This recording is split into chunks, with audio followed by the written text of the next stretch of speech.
Hello everyone, and welcome to Vlinko's channel.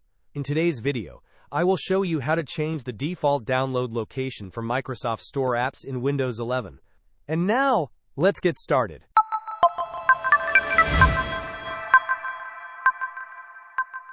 By default, your Microsoft Store apps are saved to the C drive.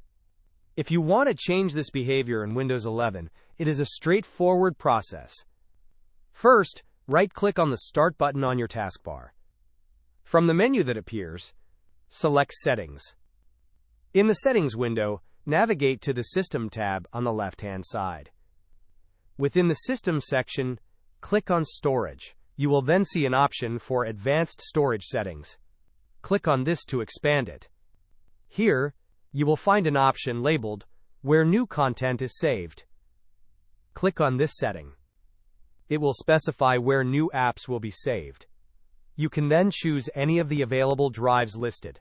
While many users prefer to keep new apps on the C drive, you have the flexibility to select another drive according to your specific requirements. Hope this was helpful. Don't forget to like and subscribe if you enjoyed. As always, thanks for watching, and I will see you in the next video.